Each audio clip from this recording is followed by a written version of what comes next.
আপনি যদি মনে করেন আপনার এলাকার মেয়েটিও একজন মানুষই, ফোন করুন আমাদের দফতরে। আমাদের চোখে বিবেচ্য হলে আমরা তুলে ধরব আপনার মানুষের গল্প। ফোন করুন 8240996599-তে। মানুষই মানুষই সে আজকের মানুষই। আজকের গল্পের শুরুটা কিছুটা রূপকথার গল্পের মতো। বিবাহযোগ্যা এক মেয়ে পেল মনের মতো স্বামী, বিয়ে হলো এবং তার কোল আলো করে এলো 3টে ফুটফুটে সন্তান। ভেবেছিলেন হয়তো সন্তান এবং স্বামীর সঙ্গে এইভাবেই সারাটা জীবন কেটে যাবে হেসে খেলে, কিন্তু হঠাৎ করে মৃত্যু হলো তার স্বামীর। সবকিছু যেন অন্ধকার হয়ে এলো। সেই মুহূর্ত থেকে, সেই বড় একটা আঘাত থেকে তিনি কিভাবে ঘুরে দাঁড়ালেন এবং আজ তিনি কোথায় দাঁড়িয়ে, সেই গল্প নিয়েই আমাদের আজকের মানুষ। আমি আরতি মাইতি, এটা আমার গল্প। স্বামী আপনার কিভাবে মারা গেলেন? আমার স্বামী হচ্ছে ব্রেন স্ট্রোকে মারা গেছে। ব্রেন স্ট্রোকে মারা গেছে আমার স্বামী। ব্রেন স্ট্রোক হয়ে, প্রথমে ব্রেন স্ট্রোক হয়েই যে মারা যায় তার কোনো নাই, কিন্তু 18 দিন বেঁচে ছিল। তা আমরা জানতাম নি তখন, আমরা চাষিবাসি কী করে জানবো যে ব্রেন স্ট্রোক এইটাই কি। আমরা জানি গ্যাস থেকে হচ্ছে। প্রথমে বললাম আমার মাথার যন্ত্রণা হচ্ছে, তারপরে গেছিলো এসে ভাত খেয়ে বলছে আমার কি মাথার যন্ত্রণা হচ্ছে। তারপর মাথার যন্ত্রণা হচ্ছে, আমি মাথার যন্ত্রণা হচ্ছে বড়ি খাওয়া, বলছে না খাবো নি। তারপরে হু করে অনেক বমি করে ফেললো পরিমাণে। আমি গ্যাস থেকে হয়েছে, হয়তো বমি করেছে, তাই জন্য ভেবেছি যে বমি করেছে বলে ডাক্তারকেও ডাকিনি। তারপরে আবার রাত্রিরে তখন 12টা বাজে, তখন আবার একবার বমি করেছে, বলছে আমার খুব মাথার যন্ত্রণা হচ্ছে। আমি তাহলে একমাত্র পরিকল্পনা বলে পাশের বাড়ি একটা ডাক্তার ছিল, তাকে ডেকেছিলাম। সে বলছে গ্যাস থেকে হয়েছে। সেও বুঝতে পারেনি যে ব্রেন স্ট্রোক হয়েছে, কেউ বুঝতে পারেনি যে ব্রেন স্ট্রোক হয়েছে। একটা গাড়ি ডাকলাম, ডেকে আমি হচ্ছে ডাক্তারখানা লিখলাম। তারপরে ডাক্তার দেখে বলছে এই ব্রেন স্ট্রোক হয়েছে। তারপরে হচ্ছে আবার এক জায়গায় নিয়ে গেছি, ওখান থেকে বাঙ্গুর হসপিটালে গেছি। ওখানে বলছে ব্রেন স্ট্রোক হয়েছে, অপারেশন করতে হবে। যখনই বলেছে অপারেশন করতে হবে, তখন আমরা মধ্যবিত্ত লোক, আমাদের কাছে পয়সা করেই নেই। কি করব, কি করে নিয়ে যাব স্বামীকে ডাক্তারখানা, কি করলে কি হবে বলে এরকম করে সবার কাছে গেছি, হাত পেতেছি, ভিক্ষের মতো পুরো করেছি। কেউ 5 টাকা দিচ্ছে, যখন প্রচুর কান্নাকাটি করছি, এত কাঁদছি, জীবনে মনে হয় যে আমার স্বামীটাকে আমি ফিরে নিয়ে আসবো। আমি তবু ডাক্তারের কথা বিশ্বাস করিনি যে ও ভালো হয়ে যাবে, আমার স্বামীর কিচ্ছু হয়নি। ডাক্তার বলছে মারা যাবে, আমি বলছি না আমার স্বামীর কিচ্ছু হয়নি বলে অপারেশন করালো। আজকে যেন অপারেশন করেছে বলে কালকে খবর এলো আমার স্বামী মারা গেছে। স্বামী যখন চলে যায় তখন 3 সন্তানের মা আরতিদি। স্বামীর দুঃখে কাঁদবেন সেইটুকু অবকাশ ছিল না তার। 3 জন সন্তানকে দেখতে হতো তাকে, তাই দুঃখ ভুলে লড়াই করতে হলো তাদের জন্য। স্বামী মৃত্যুর পর তো স্বাভাবিক আপনার কোনো হুঁশ ছিল না নিজের মধ্যে। তারপর কতদিন পর আপনি একটু মনের জোর জুগিয়ে স্বাভাবিক হতে পেরেছেন? আমি 3 মাস পরে ভাবছি কি করব। তখন মেয়েদের খুবই অবস্থা, মেয়েরা সবসময় বলছে মা কি খাবো, যাদের কাছে যতই খাক, যে যার একটা মা, যে মা উঠো, আমাকে সান্ত্বনা দেয়, মা উঠো, যা হবার তো হয়ে গেছে। ওদের বয়স কত তখন? তখন হয়তো 1.5 বছরের আমার ছেলে, আর হচ্ছে বড় মেয়ে হচ্ছে তখন ওই 12 বছরের, আর ছোট মেয়েটা হয়তো 10 বছরের এরকম। বড় মেয়ে বা মেজো মেয়ে নয়, একটু বয়স হয়েছে, বোঝার ক্ষমতা হয়েছিল। আপনার ছেলেটা খোঁজেনি বাবাকে? প্রচুর খুঁজেছে, ও তো প্রচুর কাঁদতো, প্রচুরই কাঁদতো বাবাকে দেখে। ওই তো আগুনটা দিয়েছিল বাবার মুখে। পেটের খিদে ভুলিয়ে দেয় শোক। ঘরে 3 সন্তান, তাদের মুখে ভাত তুলে দিতে শক্ত হলেন আরতি মাইতি। প্রথমে একটা চায়ের দোকান, তারপরে স্বামীর ব্যবসাটাকেই বেছে নিলেন জীবন ধারণের জন্য।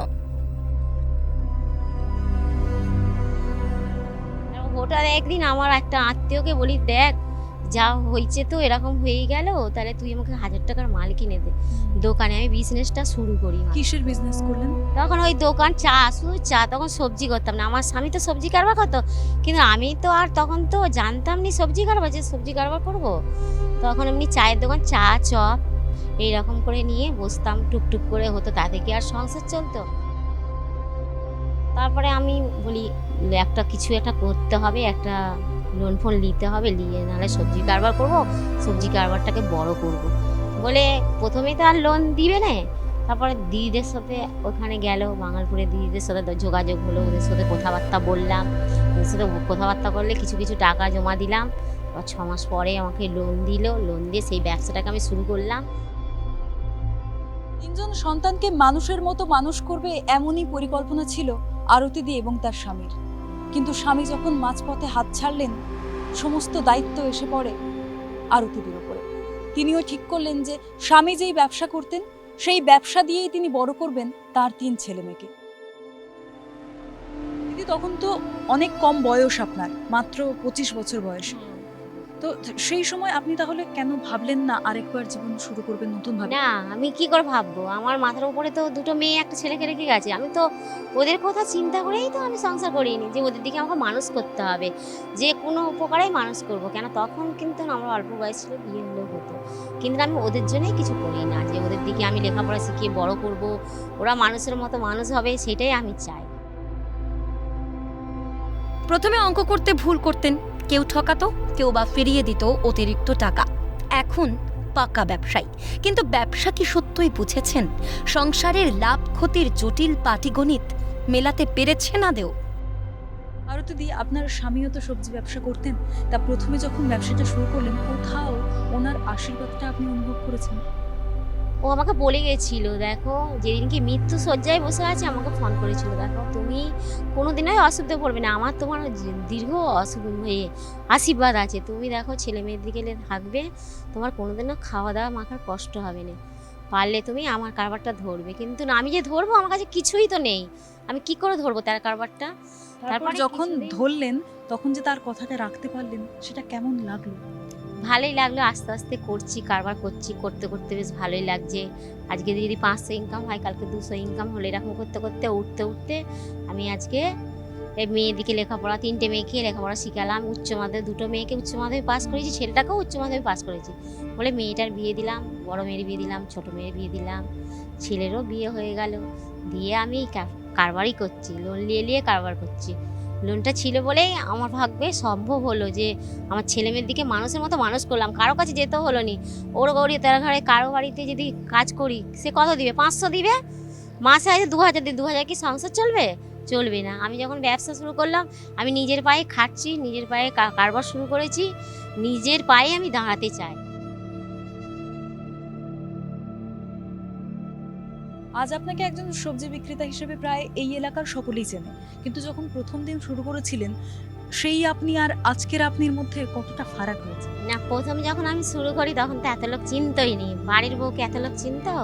দোকানটা করে তখন সবজি কারবার করতে সবাইকে ডাকতাম, চানাস মা, আসো দিদি, মাল নিয়ে যাও, খুব ভালো মাল, এরকম বলে বলে দিতাম। দিয়ে তারপরে ওই হিসাব ভুল করতাম, গাঁট গুনে গুনে হিসাব করতাম, লেখাপড়া জানিনি, হিসাব করতে পারিনি, তারপরে গাঁট গুনে গুনে হিসাব করে করে আজকে এখন হিসাব পুরো পেরে গেছি, খুব সুন্দর।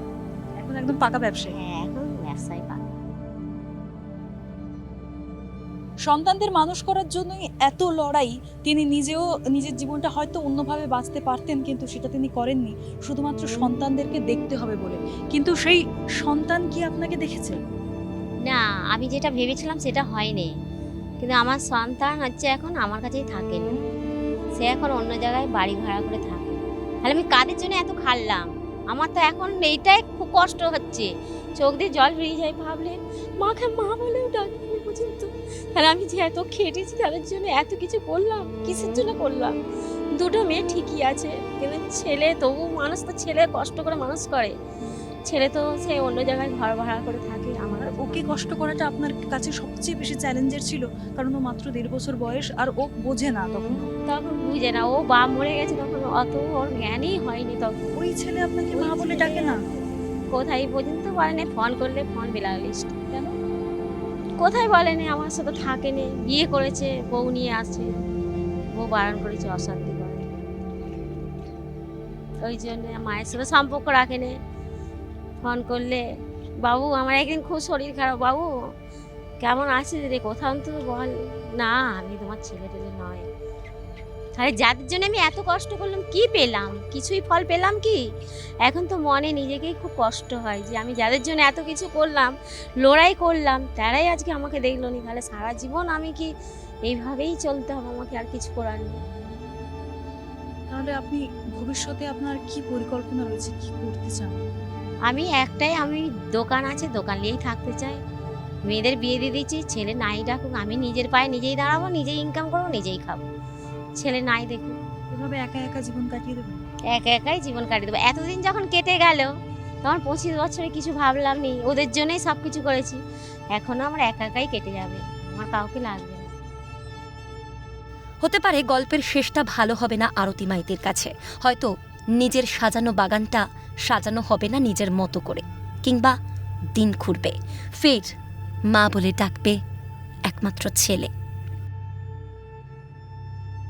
সব গল্পের বোধহয় হ্যাপি এন্ডিং হয় না, তাই আজ আরতি মাইতির গল্পটাও হতে হতে হইল না শেষ। যাদের জন্য এত লড়াই, যেই ছেলে মেয়ে বড় হয়ে স্বাবলম্বী হয়ে মাকে দেখবে বলে এত আশা, সেই ছেলেই মাকে মা বলে ডাকতে লজ্জা পায়। কিন্তু এটাও মেনে নিয়েছেন আরতিদি, আর একাকিত্বকে বানিয়ে নিয়েছেন তার জীবনসঙ্গী। মানুষই মানুষই সে আজকের মানুষই। আপনি যদি মনে করেন আপনার এলাকার মেয়েটিও একজন মানুষই, ফোন করুন আমাদের দফতরে। আমাদের চোখে বিবেচ্য হলে আমরা তুলে ধরব আপনার মানুষের গল্প। ফোন করুন 8240996599-তে।